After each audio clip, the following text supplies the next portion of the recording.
I'm just waiting for the stream to come through. There we go. Okay, hold on. I'm coming. Oh, no, my phone is here. All right. That's fine. Okay, I want to take us a picture.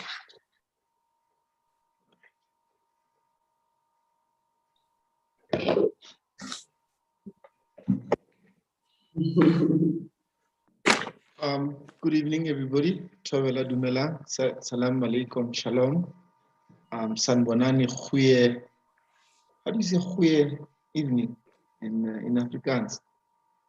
It's Khouye.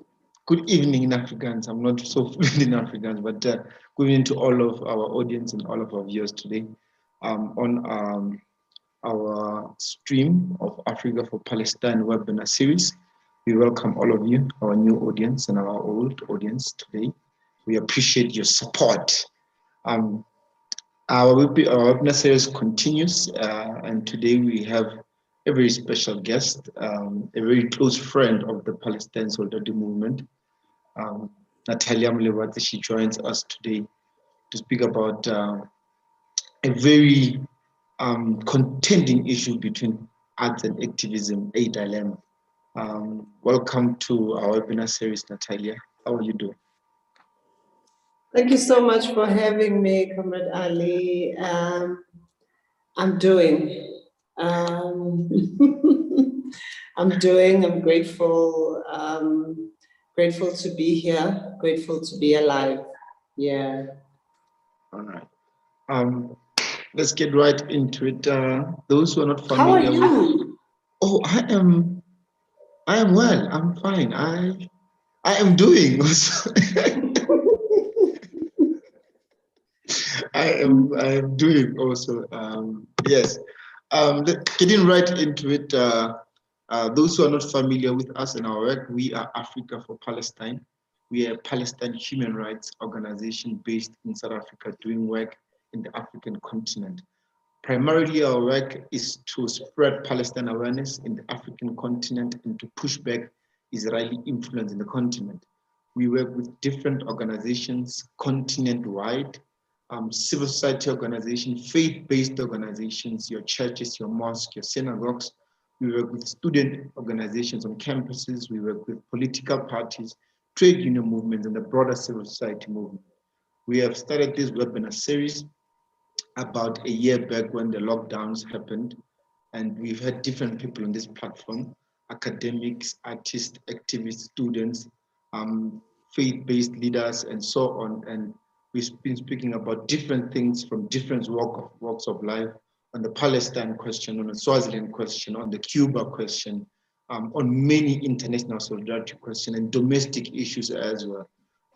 Today we are joined by Natalia Molebatsi, someone who's very familiar with the African continent, and the work she does is also based on the African continent and on African work in the arts. She's a South African writer, poet, performer, and cultural worker. She creates and facilitates creative writing workshops that center on the question of human rights. She has a master's degree from the University of South Africa and is currently reading for her PhD in performance studies at Northwestern University. She has performed poetry and facilitated creative writing workshops at high schools, universities, festivals in Nigeria, in Senegal, Kenya, Zimbabwe, England, Italy, Azerbaijan, Argentina, Palestine, Germany, the United States of America, among many other countries she has done work with. She joins us tonight, this evening, to speak about arts activism, the dilemma between the two. Natalia, let's getting into it. Just to walk us through some of the interesting dimensions of your career, or maybe your life. Have you always known that you're going to take this career path, or is there something that dragged you into this from your young age as a youth to the adult you are today? I don't think that I would necessarily be a poet. or in, in general, a cultural worker.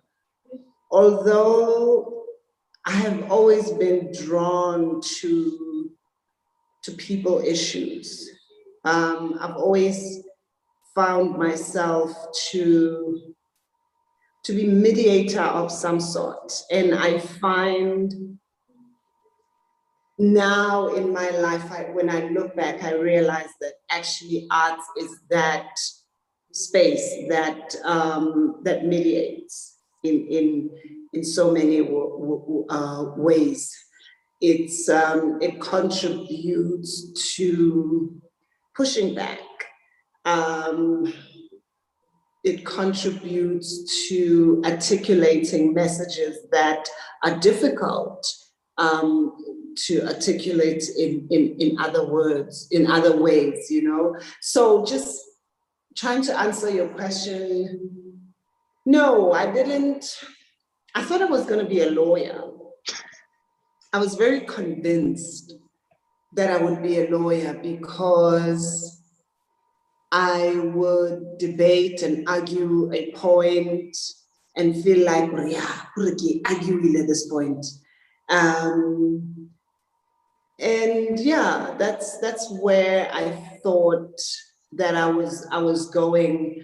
But I'm not surprised that in some way my trajectory has been in communication, in facilitation, because all these spaces, be it art, be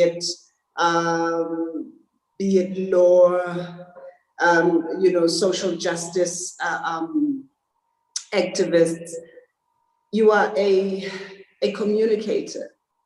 You facilitate communication between various parties, and sometimes these are forces that do not see eye to eye. Yeah, and my grandmother was always an artist. I didn't realize it at some point at that time, but my grandmother would just break into song, into poetry all the time. She was a healer. She worked with herbs, but she also worked with her words, be it her songs, her prayers, direto, her totems, the way she would say them, So I'm lucky in a way that I got a little bit of that. I wouldn't even say all of it. I got some drops of her light, and I'm so grateful. I think me and some of the audience who are familiar with your work would disagree that it's not a drop. Maybe it was a whole tank, all of it, and then she just gave it all to you. I'm still hoping to reach that tank. And I think it's important also for our audience, and we'll go to that question a bit later. That it's you are studying towards your PhD in the work that in the cultural work that you do. So it's something that it explains your life. It's not something that's a side hustle. It's not something that came about maybe it's something that you're doing with your life. And I say, just tell us what are some of the campaigns that you're involved with. I know that you're very much active in the recent in the South African context about artists that are not being looked after, being exploited. But including that, what are some of the campaigns that you and in your work are involved in? My role really, I wouldn't say, I always want to contribute what I can, and I urge other artists also to contribute, however they can in different causes, right? So right now there is a dilemma, that artists are are going through an injustice where there is a sit-in at the offices of the National Arts Council, where artists are demanding that, you know, government and the council answer the question of what actually happened to the money that was supposed to be distributed to artists during COVID, so the COVID relief money. This money was mismanaged, but actually this money disappeared. Some people never got this money. Some people were approved and never got the money in full. And these are monies that were needed for people who could not work during the lockdown. So this campaign is led by Mrs. Bongile Mgoma and a team of other artists who took over the space for NAC at the Market Theatre Precinct, who said, we're not going to go anywhere. We're going to sit in these offices until we can get answers, until the people who are embezzling these funds are accountable. So I was called in, you know, by other artists, through other artists, to say, this is what's happening. Let us mobilize other artists and make sure that we support these artists who are sitting at these offices, even if it's through promoting the message on social media, whatever support, being there and using our voices as artists. So there's every day there's art activities happening outside the offices, you know, at the Market Theatre Precinct. So that is something that I am involved in right now, and I'm not involved as an individual. I'm involved as a collective with other artists, because I'm just like, wow, you know, I am in a way in solidarity with people who could not, you know, do any other work, who could not work. Right now, me and you are working in this space on, you know, in a digital space, sharing our views, using our voices. There are people who could not even afford data to sit in this space. And when you are talking from a point of privilege, it sounds like, what, just data to spend an hour and do some work or attend a festival digitally, you know? But yeah, there are artists who simply could not do that. And there are artists whose work is so much more of a face-to-face physical, that requires more of a physical interaction, like dance, for example. People who are working in stage management, for example, you know, people's lives were changed, and our government has not given the necessary support. People's mental health is hanging by the thread, you know, and there hasn't been any demonstration of support to these people, to the art fraternity, to say, hey, what is it that you need? You know, how is it that we can come to the table? We heard that there was money that was allocated, but people never got this money. So when the courageous artists, you know, under the leadership of Usbongile Mngoma, went into the spaces, we all just felt that is something brave, necessary, very important to do. Somebody had to do it, and this is where the situation is. And even after talks, I think we are afflicted in South Africa by not being able to take decisions and saying decisions are very difficult. We make things so difficult when things have to just happen, you know. So there has been talks, meetings, but we are so used to meetings not bearing fruits. So yeah, it's still that kind of dilemma where answers are yet not available.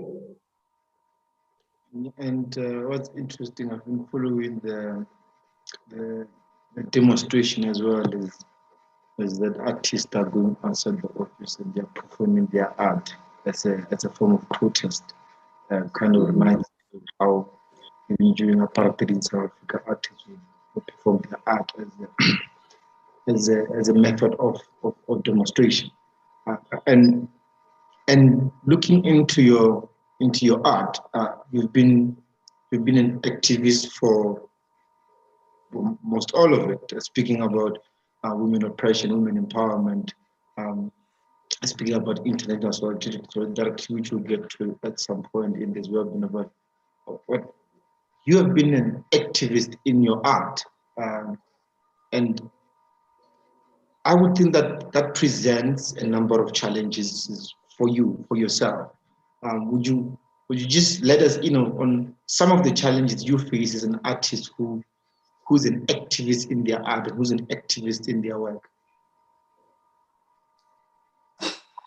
I mean, I don't just do art.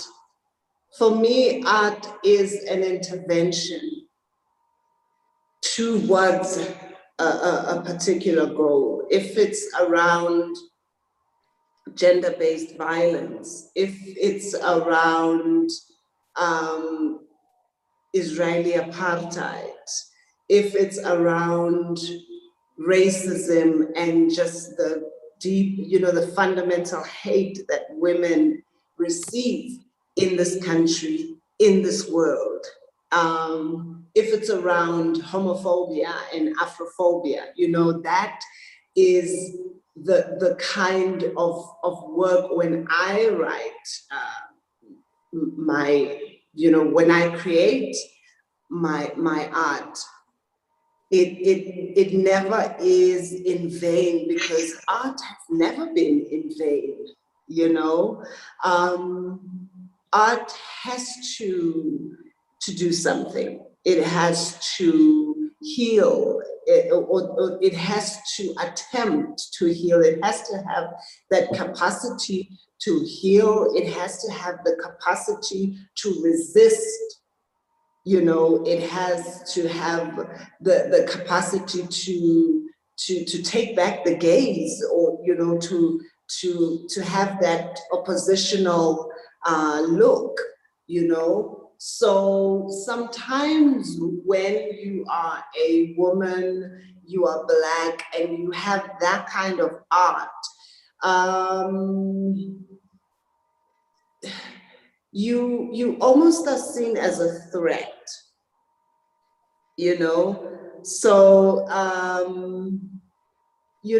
if because people are not honest, and it's usually the privileged dominant powers that be, this one talks a lot, this one is going to expose capitalism and racism and issues that are happening in this world. Therefore, we're not going to invite this kind of person, you know? So there is always that, but I don't always go through that. I've learned to be comfortable with my politics, where whatever space that I go into, I go with my politics, if it's about, bringing my grandmother into the room, or bringing my sisters, the kind of the material realities of women in this world, in this country, then I bring that, I think art gives us the opportunity, the possibility to craft messages within that. And it has often also given the bonus of not just educating, but also entertaining, So yeah, I think sometimes it's difficult because there's just certain things that I'm not going to do with my art. There's certain things I feel that I'm not going there. If I am found to be in a misogynistic space, or in a racist space, in exclusionary space that is homophobic or anti-Palestine, I'm going to say something about that, and I'm going to have to face those consequences, because that is my truth, and that is my life, and those are the kinds of tools that I pull from when I create my art. And there's and we come across this a lot, Natalia, where artists are saying, but look, I don't touch politics, I don't want to be not booked for a gig because I have views on sexual violence, or I have views on systematic discrimination of Black kids in schools, or artists are like, we don't want to touch that. And I remember one show that you had with Aus Rose and Bole in the Orbit. I don't know if it's fine to say may it rest in peace, the Orbit, or may it come back. I don't know which is the right term, but it was a space where men were made to feel uncomfortable because of their privilege and because of what other men are doing to women in South Africa and globally as well. So what would you say to artists that feel they don't want to make people uncomfortable? They want to be booked for gigs, and they don't want to talk about Palestine, Israel. They don't want to talk about sexual violence. But what would you say to artists who don't want to stay, don't want to mix with politics? What do you talk about? What do you talk about, Ali? Because love itself is political. Just you as a Black person, you are already a political being without even opening your mouth in this anti-Black world. You live in an anti-Black world. You live in an Islamophobic world. You live in an exclusionary world. So already you don't even have to open your mouth. You are already a political being that is posing a threat, to the dominant forces. So you by just wearing your skin, you are touching on the politics of being Black in an anti-Black world. Never mind what your art is going to carry. you know, just you existing as a Black body, you know, you are a threat. And interesting enough that we talk about artists who don't want to, and like I said, we've come across them. I think one popular character in South Africa would be that the hot beverage DJ who says I don't want to. But we have a history, and these are some of the artists that have inspired you. These are some of the artists that you look up to: Sesibongile, Mamshange, Prakorapeti, Prahue. And these are the artists who, even during the height of apartheid in South Africa, chose to defy, chose to use their art, their music, their poetry to fight against apartheid. How have artists before you, how have they shaped your activism?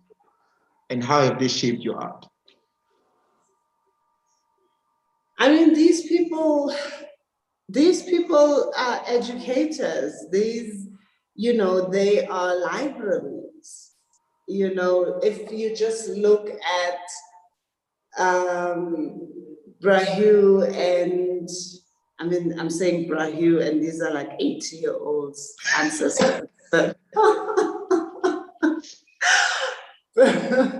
Prahue, Brawali, you know, these people are libraries. Bomme Miriam, you know, Bomme Abigail. These people are libraries, you know, there's so much knowledge in just listening to one song.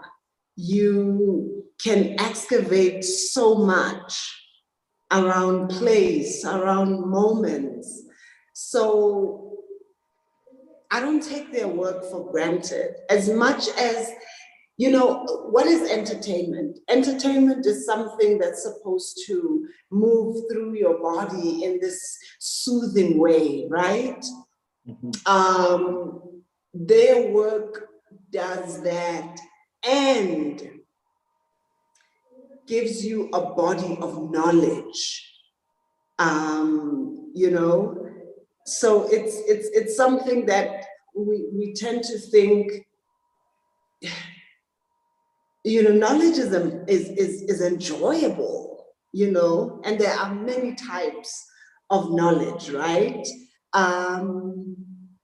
There is a knowledge from the people you mentioned that is a liberating type of knowledge, an eye-opening type of knowledge, knowledge that teaches you about the past for you to kind of get tools for kind of constructing this world that we are still trying to make for ourselves as Black people, because I think we've lost so much, and some of the things that we've lost we will never be able to get back.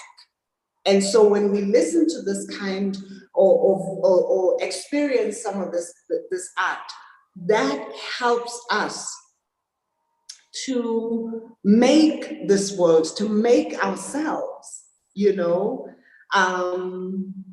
for just not just for ourselves. I mean, I look at the future and I think, what are our children and our grandchildren and future people, what are they going to find as just a point of reference, some kind of, you know, political or social reference, you know? Because we also are here and we are the people that we are because of some kind of reference, you know, that guides us somehow, you know? So I think we get a lot of that reference, or at least I get a lot of that reference from, you know, Huma Segel, like your if you listen to them, you actually, it's like you're in a classroom. but it's also like you're in a classroom and on a dance floor at the same time. And who said these spaces cannot merge, and overlap too, And you, and then some of these artists have also not only based their activism, and I dare say their anti-apartheid work on South Africa only, Sis Miriam was well known in the African continent. She was in Nigeria. She went to Zimbabwe. She made a song, Rita Continua, about Mozambique. But Hugh the same. Sis Bongile was in exile. And many of these artists were able to marry their own experience of South African oppression to other parts of the world. And you've been very much vocal in your poetry, in your work, about the situation in Palestine, and you have traveled to Palestine. So firstly, just let us know, us in the audience, what was your experience as a Black South African activist in the land of Palestine when you traveled? What was your experience?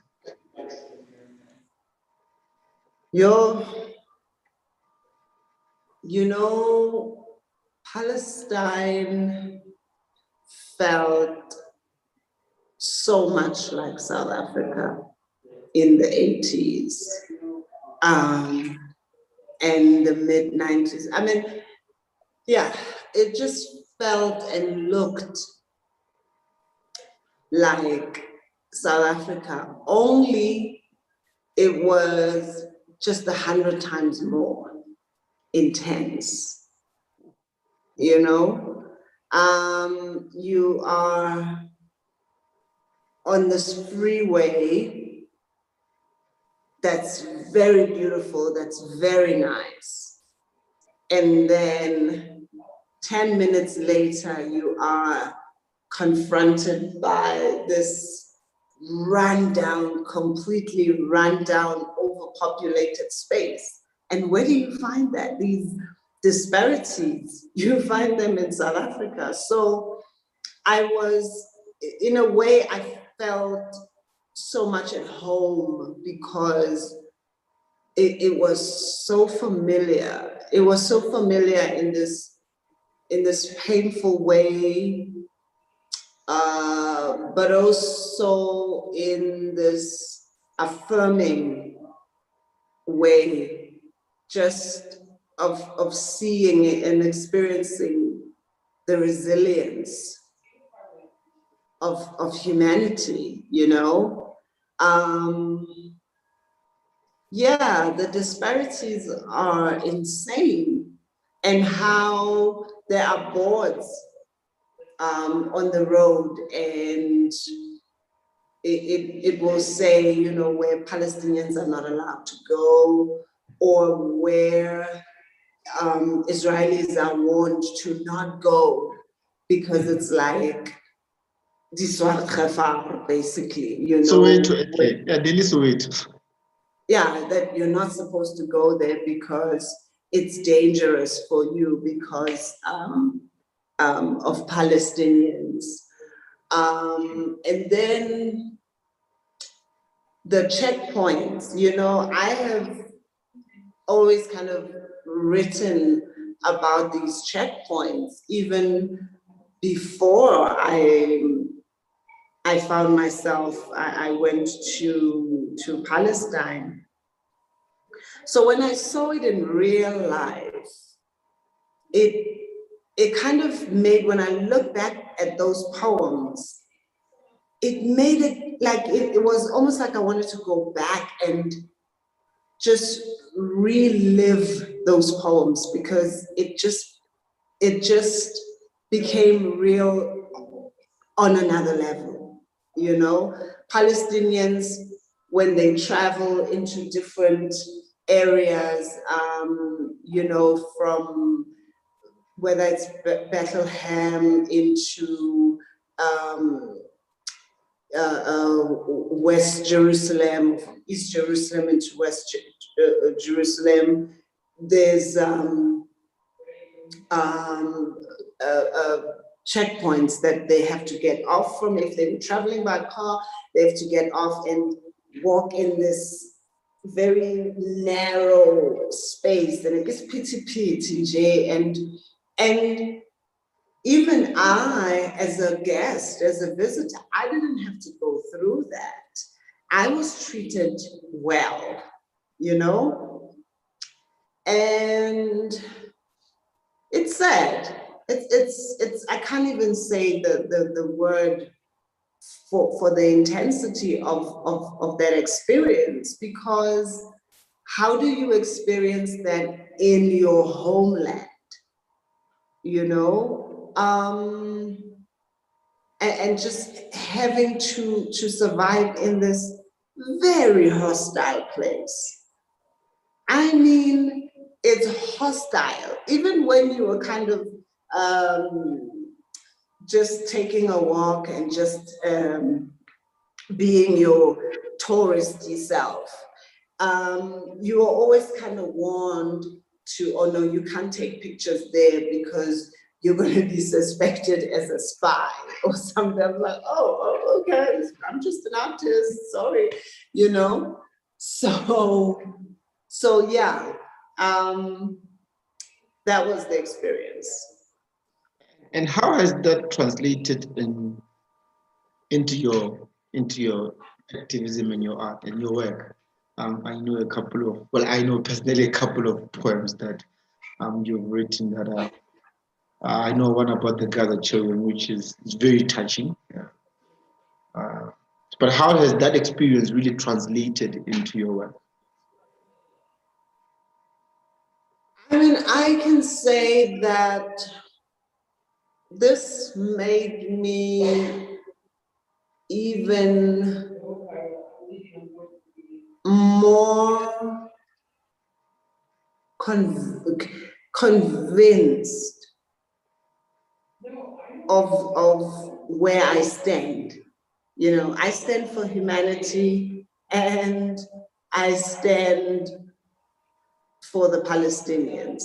You know, I stand with Palestinian people, you know, through and through, you know, because you know how we walk in the world and we'll be told that, yeah, but this thing is complicated. I think we who come from South Africa, especially as Black people, who have experienced this, who were born and raised in this apartheid space, you kind of know, you can just feel it in your flesh, you know, yeah, apartheid, and you can't intellectualize it, you know. So you know, when it translating it into art, I am always aware of calling out any kind of discrimination, and the kinds of discrimination that are by design, you know. And I know also that women go through oppression even at a deeper level. There's even another layer. So if you are going through apartheid, there's also another layer of you going through patriarchy on another level, you know? So yeah, it just makes, I attempt to make my work an intervention that works against those kinds of violence and that kind of erasure. Because right now, Palestinian people are being erased, are being annihilated, and it is up to us as artists to use this work, you know, just like how, you know, Black women artists, how do we make sure that their work and their lives are not erased? It is through using our art, speaking about them, writing about them, and preserving. That's how you preserve that kind of legacy. And thank you for that, really.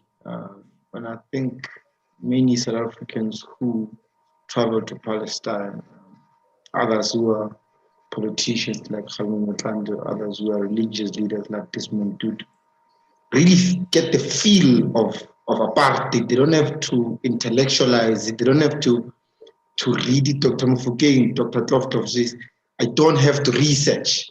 I don't have to read a textbook to know that Palestinians are going through what we went through. And I think that's validating. That gives South Africans a high moral ground to speak on apartheid in Palestine. Yeah. And there's a black man in America called Mark Lamont Hill, who recently got blacklisted into some of the industries in the United States because of his activism on Palestine. And there are many others as well, black artists who get shrugged off because they speak about the uncomfortable stuff, we want you to entertain our audience. We don't want you to make them feel uncomfortable. And this question I want to raise to you is not particular to myself, but to many young black and most particularly women artists who are just graduating from art schools, who are just graduating from university, who have just entered university, who have just discovered their talents and their skills, and they get into this world where they are told, don't speak about patriarchy, and don't make people feel comfortable. What would you say to them?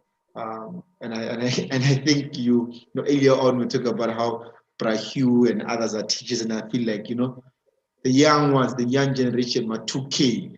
When they look at artists like you, they see probably the same, that these are our educators. What would you say to them when they enter this space of arts, but the dilemma of activism is facing them?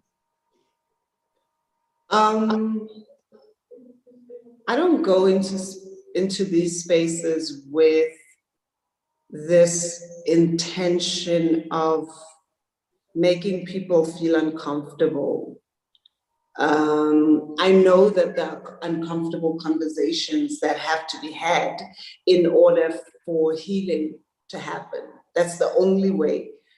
We have to talk about race and racism in South Africa in order for us to even tap, just get to the little, start to just get to the trauma, the generational trauma that our people are still going through.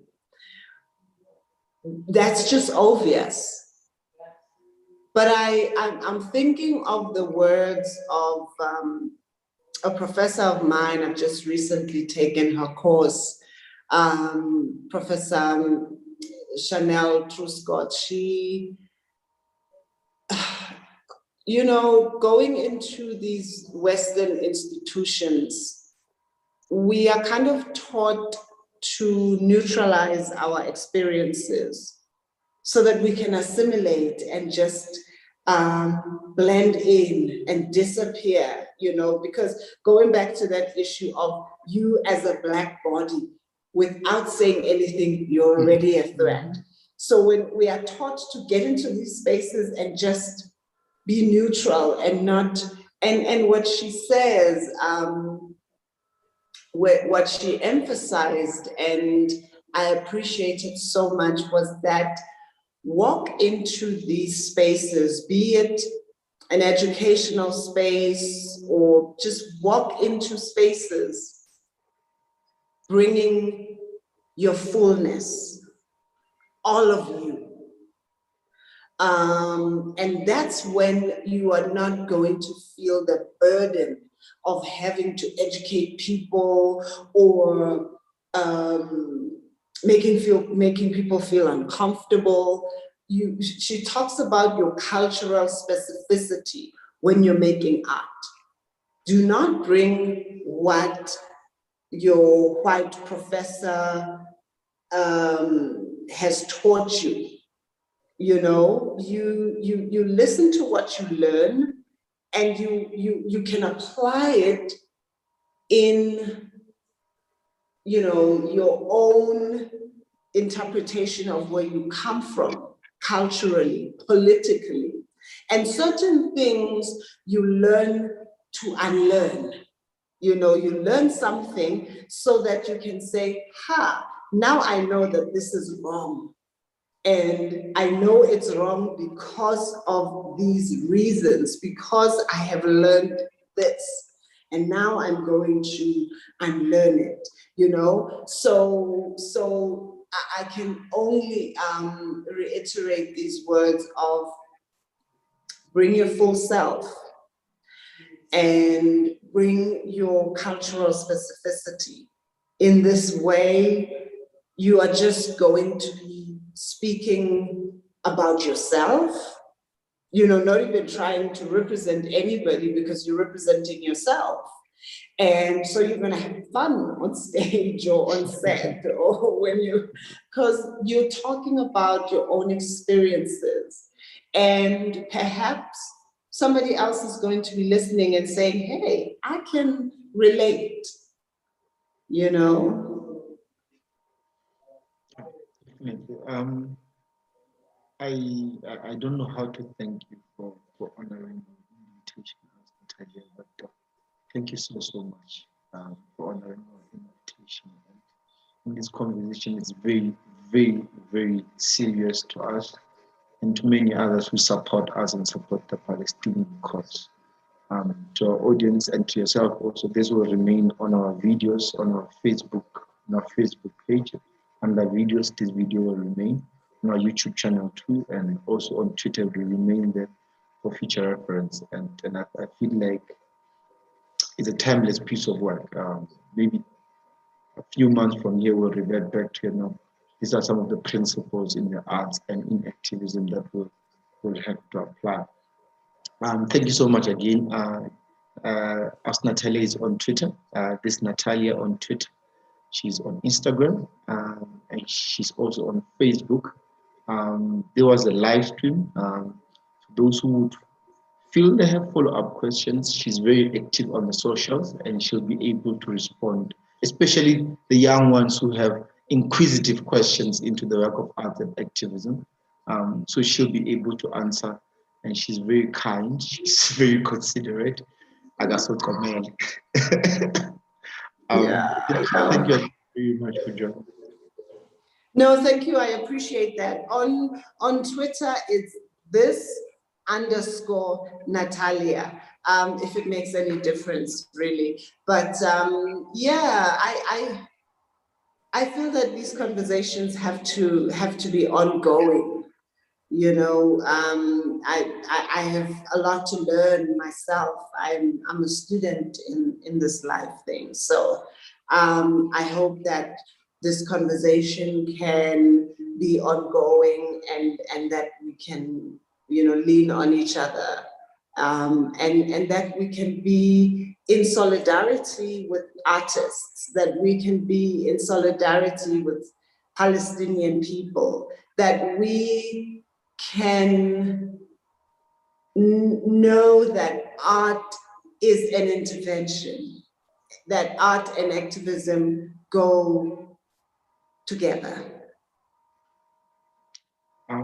Thank you very much again. And we hope that this vaccination period works out and we can get back together again, enjoy poetry and enjoy. We find ways though. Exactly. I mean, even in Palestine solidarity, there's fun in it, there's entertainment in it, using arts to really channel our inner love for those who are oppressed. We hope this period really lapses of COVID, and then we can be together again. Also with you, the audience at home, we wish to be together again. Thank you again, Natalia. We really Thank you so much. Thank you so much, Ali. Have a good night.